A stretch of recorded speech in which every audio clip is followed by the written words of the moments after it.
I have no intention of doing business with a company that has people like you. Are you trying to ruin my company? Why don't you just leave already?" My ex-wife, Jane, waved her hand as if she were shooing away a bug, and then opened the door, gesturing for me to leave.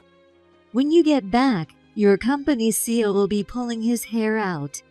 A big deal for a small company, ruined by an incompetent employee." Jane said in her shrill voice, laughing crudely with her mouth wide open. It's true that the deal with Jane's company is a significantly large amount for a company of our size. However, there are plenty of other companies that seek our IT skills and marketing services. I made up my mind and faced Jane. The $30 million contract is off. My name is Kent Noel. In my 40s, I run a company that widely accepts consulting, advertising, and IT-related work.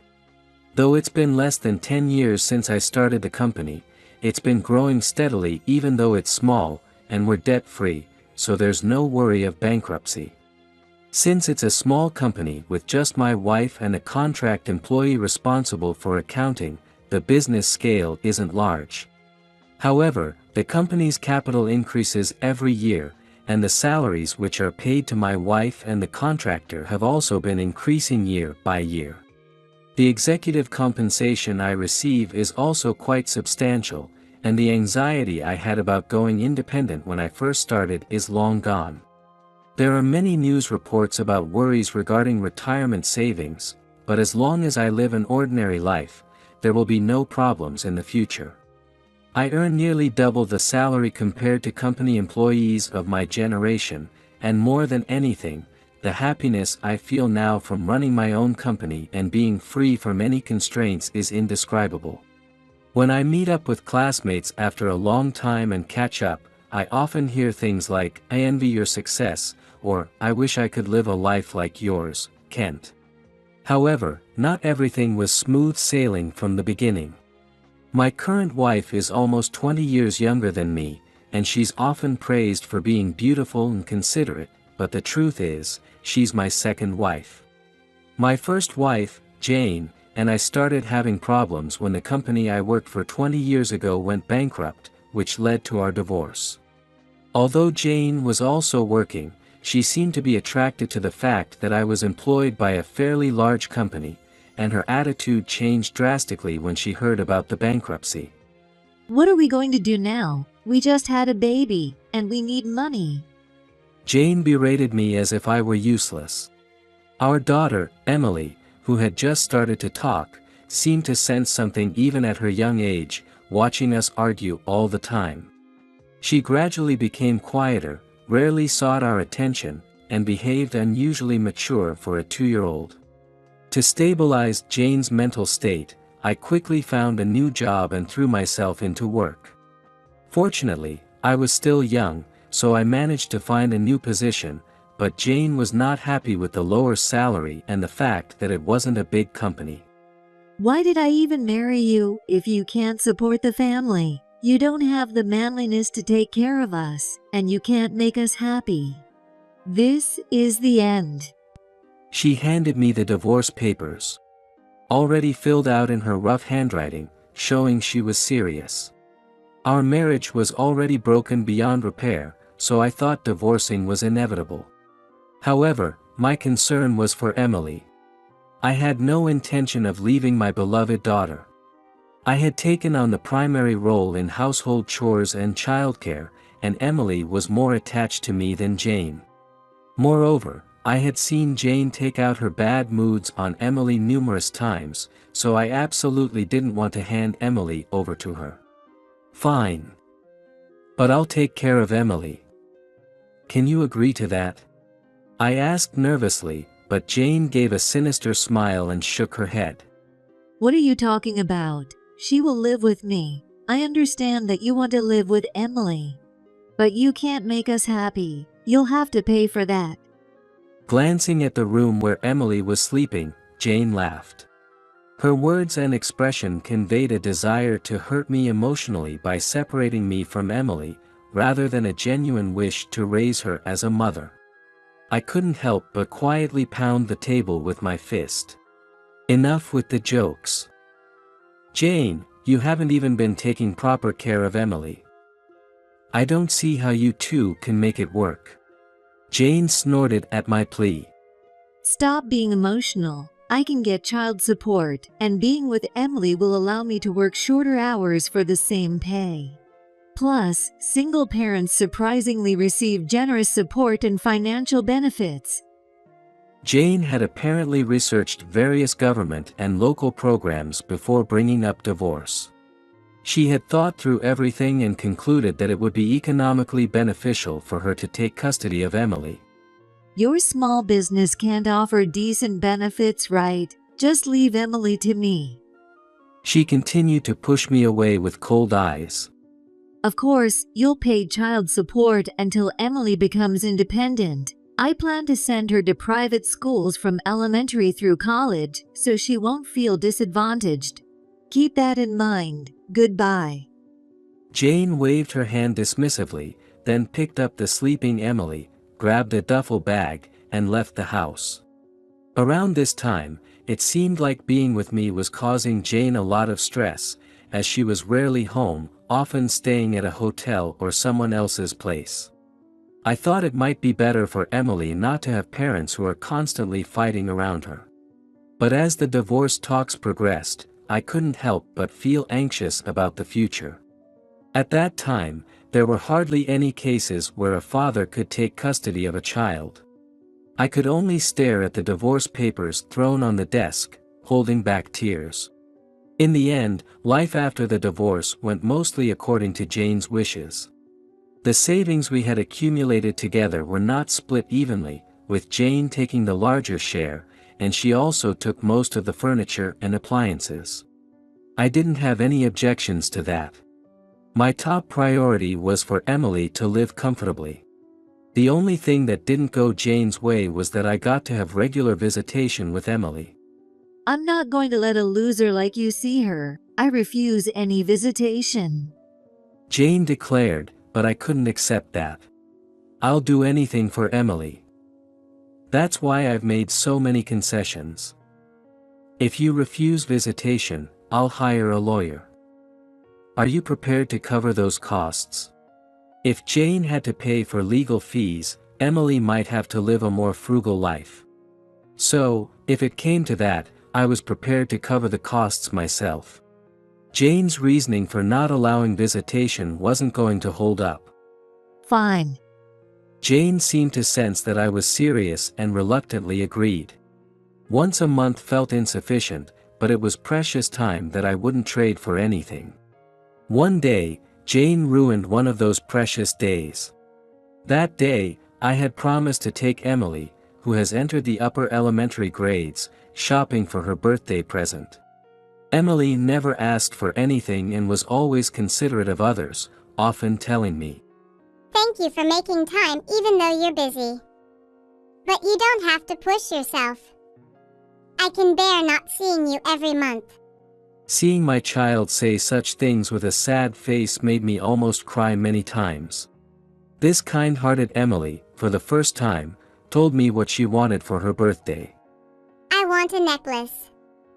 I'll cherish it, so could you buy it for me?" Hearing her say this apologetically made me smile. Of course. It's the age to be interested in fashion. What kind do you want? Emily, who was maturing physically and mentally, seemed quite grown-up compared to her peers. So, I felt that character-themed accessories wouldn't suit her. However, high-end branded accessories might not be appropriate for an elementary school student. It might feel out of place, but if she would use it for a long time, it might not be a bad choice. In the end, we decided to look around together and shop at a building that had everything from casual goods to branded items. Here's something. Want to check it out? I pointed to a jewelry store where college students might splurge, but Emily looked at the items displayed in the window and slowly shook her head. It seemed like it wasn't to her taste, or she was hesitating because of the price. Perhaps Jane had been talking to Emily about money during visitations. It was clear that Emily was avoiding anything that would be a financial burden on me. That's why I wanted to grant Emily's wish this time. In reality, my business was doing well, and I was on the verge of incorporating, so I wasn't in a tight spot financially like before with child support. As I wondered how to convey that my job was going well and that there was no financial worry, Emily suddenly looked at me. I want to check out that store. Emily pointed to a sophisticated goods store. At the entrance, there were accessories displayed that a mature woman might wear. Let's look around and decide. Emily, don't worry about the price. I'll get you whatever you want. Thank you. With that, she walked briskly as if it had been her destination all along. Sure enough, Emily immediately chose a necklace there. We'll save the brand name one for her college admission gift. I resisted the urge to buy her something better and completed the purchase. Seeing Emily happily wearing the necklace on the spot brightened my heart. It looks great on you, Emily. You look so mature. Sitting on a bench outside, eating ice cream, and lovingly stroking her necklace, Emily smiled happily when I said that. I wished these moments could last forever. As I was thinking that, I sensed someone approaching. When I looked up, there stood Jane. It's already that time. Emily, see you next month. Take care. Visitation time was over. If I let my guard down, I always felt like crying at our parting, and my throat tightened with a painful feeling. But I didn't want to show a sad face when saying goodbye. I patted Emily's face, stood up, and prepared to leave. I could feel Emily looking at me with eyes that seemed to plead for something, but if I looked at her, I felt the tears I was holding back would overflow.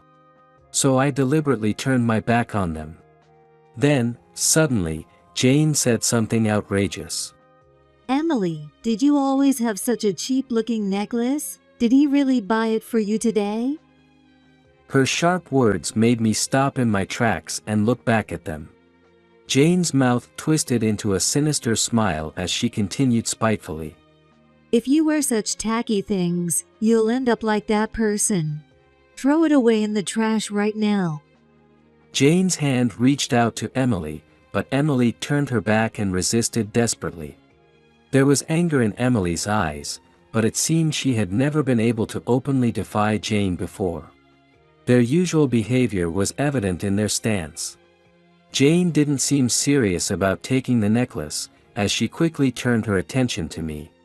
Next time, ask for a brand name item that even I can wear. Though I doubt he has the money for something like that. Emily must have been considerate. Smart girl. That's not true. Emily's faint voice protested, but she didn't say anything more. She just looked at me with sad eyes. Staying here any longer would only add stress to both Emily and me. I waved awkwardly at Emily and finally left the spot. Before turning the corner, I saw Jane and Emily getting into a luxury car. A man I didn't know was in the driver's seat, indicating that Jane had probably remarried. Though I was curious, I tried not to discuss their new family life. It was obvious it would ruin the good mood of the day. Wishing for Emily's happiness, I watched the luxury car drive away. As I was deep in thought, memories of Jane's past treatment suddenly flashed before me. I used to see Emily once a month, but now that she's in college, we only meet a few times a year, though we stay in touch. Hearing about how she's enjoying her college life away from home is enough to make me happy. What's troubling me now is an unexpected business meeting. My wife was supposed to attend a rather significant business deal, but she has been feeling unwell since yesterday. So, I'm going in her place, but I was surprised to see the name of the person I'd be meeting. It was Jane. I remembered hearing from Emily that Jane was job hunting when Emily was in high school. Emily had been worried about college or starting work, and we had a conversation about it back then. Emily was concerned about the child support, so I assured her that my business was doing well and she didn't need to worry. I had forgotten about Jane until this connection suddenly appeared. I had heard from Emily that Jane hadn't changed her last name even after remarrying because it was too much hassle, so I instinctively tensed up at the mention of that name. The deal involved integrating our developed system into their company's advertising business, amounting to over $30 million. Personal feelings aside, I couldn't let it affect the business deal. Besides, I hadn't seen Jane in years, maybe she had matured during that time. With that faint hope, I headed to the company where Jane presumably worked. Entering the impressive glass-fronted office, I was shown to a meeting room. After a while, Jane entered, following a staff member who served coffee. It's been a while. I got an email about a change in the business meeting, but I never expected it to be you. Glad you managed to get hired by a company on the right track. From the email yesterday, it seemed she knew I was coming, and she showed no surprise. Moreover, she seemed to think I was just an employee, and her eyes carried the same disdain as before. The woman who was handling the business before seemed competent, but seeing you here is disappointing. Both of us managed to get into good companies, but will you bring this one down too? You're like a plague. Her words were still as bitter as ever. I listened silently, not letting my emotions get the better of me. Seeing my lack of reaction, Jane continued. I have no intention of doing business with a company that has people like you. Are you trying to ruin my company? Why don't you just leave already? Jane waved her hand as if shooing away a bug and opened the door, gesturing for me to leave. When you get back, your company's CEO will be pulling his hair out. A big deal for a small company, ruined by an incompetent employee. Jane said in her shrill voice, laughing crudely. It's true that the deal with Jane's company is significantly large for a company of our size. However, there are plenty of other companies that seek our IT skills and marketing services. I made up my mind and faced Jane. The $30 million contract is off. Let's consider all previous discussions null and void. Looking at the long term, it would be better for our company not to engage with Jane's company. A partner who looks down on us and is this disrespectful. Her company isn't trustworthy and could have a negative impact on our company. Jane seemed taken aback by my unexpected response, then laughed and said, What will you report to your boss? Don't blame me. Make sure you apologize for your lack of ability. Seeing how little Jane understood the situation, I spoke plainly. I don't have a boss to report to or seek approval from. I pushed the business card towards her as I spoke. Jane's eyes widened in shock as she read it. What? You're the CEO of this company? Yes, I did start my own business, but we don't have as many employees as your company. We can't compare to someone as accomplished as you. I continued in a polite tone, maintaining my distance from Jane. It's practically a family business, but we've been increasing our internal reserves and are looking to invest and expand soon. Let's do our best. As I prepared to leave the meeting room, Jane's demeanor changed completely. You don't have to be so formal. Our company is open to a long-term relationship. Why don't we catch up over coffee sometime? I don't know much about what you've been up to lately. Jane's attitude shift after learning I was the CEO disgusted me. I had no intention of spending any more time on her. I'm busy, so I'll take my leave now. With that, I shook off Jane's attempts to stop me and left the company. After that, through my wife's sales efforts and my network, we secured several sizable contracts, although not as large as Jane's company. In total, they exceeded $30 million. All these companies treated us with respect, and diversifying our contracts spread out the risk over the long term. We had been running debt-free, but it might be time to take a bank loan, hire more people, and expand the business. During a break, I was eating ice cream on a park bench I rarely used. Next to me was Emily. Sitting here with her brought back memories of the day I bought her a necklace when she was in the elementary grades. I'm about to start job hunting. Dad, how did you choose your company? Our conversations had grown much more mature compared to the past. Emily had always been mature for her age, but thinking about her becoming independent now filled me with deep emotion. As we chatted, a voice called out from behind. It was Jane. It felt like déjà vu, but the difference was Jane's attitude towards me. I've been looking for you. You wouldn't see me at your office. Emily told me you'd be here today. Emily had mentioned, Mom contacted me, which is rare, indicating Jane had been tracking me down. Feeling annoyed, I asked her what she wanted. What is it? Can this wait? I tried to gently push Jane away for Emily's sake, but she ignored me and sat on the bench. You spend all your time with Emily. Can't you spare some time for me? What are you talking about? We're not in that kind of relationship anymore. As I was dealing with Jane's persistence, Emily joined the conversation. I get it. It was my fault for telling her where you'd be. Sorry, Dad, but can you give her some time? In return, Mom, don't ever interrupt when I'm with Dad again. Emily's clear and assertive words gave me a sense of pride in her growth. Jane seemed satisfied with the arrangement, nodding in agreement. Fine. But Emily will be present. Given our past, I don't want any misunderstandings with your husband. That's fine.